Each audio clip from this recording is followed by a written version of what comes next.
Hey Baker fam, it's your science teacher, Miss Swinson. I'm just here to tell you about this week's work. This week's work is going to be on the moon, and we're going to do some experiments with it. We're also going to be making a moon myth out of it, so you guys are going to have to read some moon myths in order to understand what a good moon myth has in it.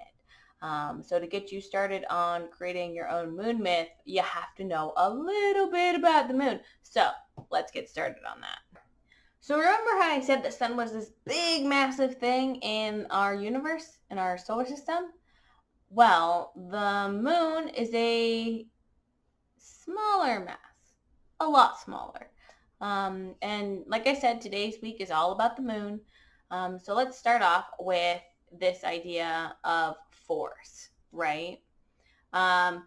Remember last year in 7th grade, you guys talked about how force is mass and acceleration, right? So the two together, you can either have a lot more mass or a lot more acceleration to get a lot more force.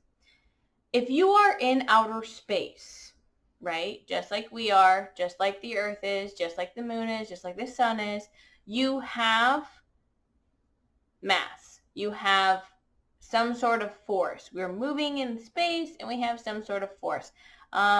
We have an attraction force, right? We have gravity that pulls us towards other things in the solar system.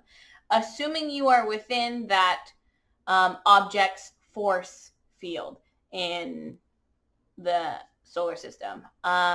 We have solar system's rules that everything is attracted to everything. Just if you're bigger force, you're bigger mass, you have more force to pull things into you. We as humans on Earth don't have that because we're very, very tiny compared to this gigantic orb that we're on called the Earth. So it has a lot more gravitational pull than the moon. And so as the moon was flying along and the Earth was flying along, they actually hit each other and they kind of formed this like dance in space.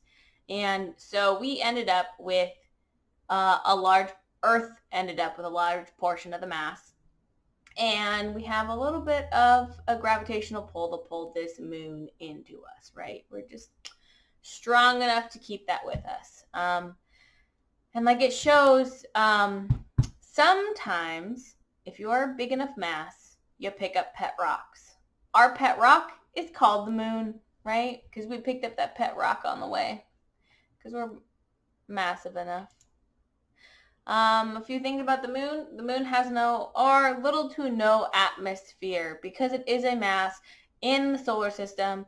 It does have some sort of ability to like attract things to it, but it does not have an atmosphere. It's just not big enough to sustain the gravitational pull for all those tiny little air particles. The moon orbits around the Earth about once every 29.5 days.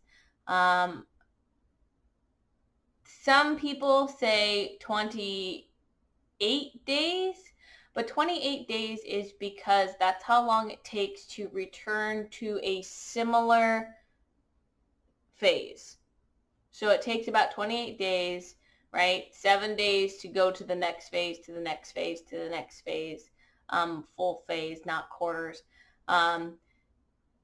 to show how long it takes. In the old days, that was considered a lunar month, right? So 28 days was considered a lunar month.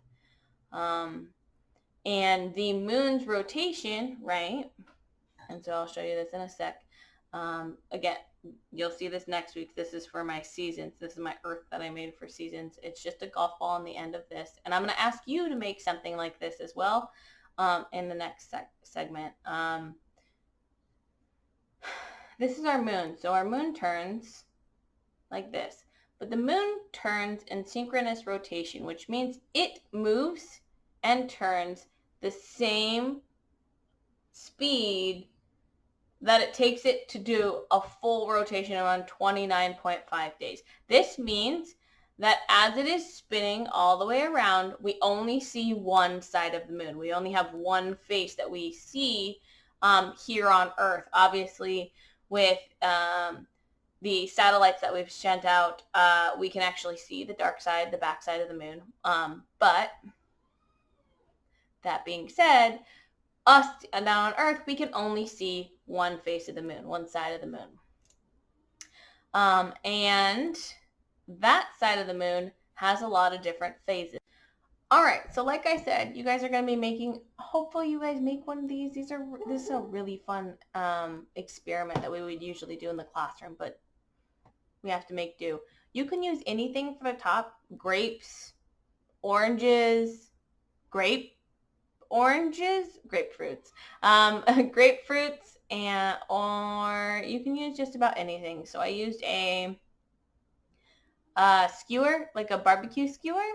But you can use anything that is a stick-like and round on the end. And you can actually see these little pieces here where it's shaded. So what we want to know about the moon phases is, why do we see them and how do they occur, right? How do they occur to us? So here's the trick. Moon phases are not seen throughout the universe. It's only seen to us at Earth. That's what makes us special, is that we only see moon phases on Earth. The other planets will see Earth phases. And it has to do with the rotation, the location of the moon compared to Earth. So I'm going to pretend my head is Earth, and the lights are the sun. And what you're going to do is you're actually going to go out, and the best place to do this is go outside, because there's no better sun than the sun, right? So the lights don't even, they can't even hold a torch to how great this experiment is outside in the sun. So you're going to take your moon, right? And you're actually going to, and remember that you on Earth is tilted at a 23.4 degrees. So remember that your moon travels the equator, right? So back here it should be up a little, and then it should be down, right? So at a 23-degree angle. If my head is the Earth, my eyes are the equator, I'm going to like slightly turn down and then move it. So what you're going to do is you're actually going to look at what moon phase it might be right in front of you, right? So, and right now, all of the light is on the back side of the moon. And I actually see no light on this side, minus the shining of whatever, the divots in the golf ball. So right here, it's entirely dark. So what kind of moon phase would that be, entirely dark? And then I'm going to move it, and I notice that there is kind of light on this side here. And then I move it, and I move it, and I keep moving it, and I keep moving it, and oh my goodness, it's so bright.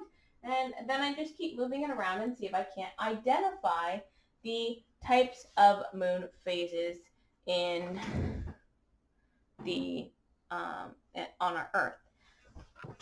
So just a ball, stick, and you just move it around. Again, the sun is the best example of the sun. Use the sun. But that is the experiment for the moon. So what I want you to do is I want you to, if you can, draw a picture of your head as the Earth, and then the moon traveling around it. So a lot like the picture that I showed you before clipping to this video, this is what it looks like for the Earth. Because the moon is always half lit, no matter where it is in the phases. This side, because that's the side facing the sun, is always going to be lit up. We just can't see it, because the refraction and the reflection of the light, remember that. We can't see all of the moon. So we see shadowed parts from where it's not getting sun, and then parts where we can see from the reflection of the sun to us. And so it goes around, okay? And it's always half lit. So is the earth, for that matter, right? So the earth is constantly turning, always half lit, right? Because the sun doesn't turn out just because, or turn off just because we've turned around. So the moon is considered a natural satellite. There are over 200 natural satellites in our solar system. That's just in our solar system, right? That's not in the whole universe, but just in our solar system, we can identify natural satellites. And what a satellite is something that orbits around another thing. So technically, we're natural satellites of the sun. And the moon's a natural satellite of our Earth. We also have, so here is our moon. So this here is our moon, and this is us, the Earth, and then these are 4 of Jupiter's moons. So, like I said, the larger the mass you are, the more likely you are to pick up some pet rocks. These are 4 of Jupiter's pet rocks. All of these are Jupiter's moons compared to our moon and the Earth. I said we only see one face of the moon. And the face that we see, we've actually taken things from the Earth as we know it, and we've actually figured out what kind of things have happened to the history of the moon. So the main thing that we see on the moon is called a mare, or Maria. A Maria is a low flat area on the moon. So you can actually see, if you look up, and you can see actually large portions of areas that are actually darker than the other parts of the moon. And mare, or Maria, is actually Latin for sea. So that's where you get like the Sea of Tranquility. And when you hear the words like seas, that's what they're talking about. They're talking about low flat areas on the moon. The highlands are the other parts of the moon, the higher elevation areas of the moon. And then within those are what we call rays, or streaks of land, where the moon has been impacted or volcanic eruptions occurred and have spewed lines of debris in all directions. All right, that is it for today's work. Don't forget to fill out your one-pager. Make sure you make your moon myth after reading all the information from the packet. Bye.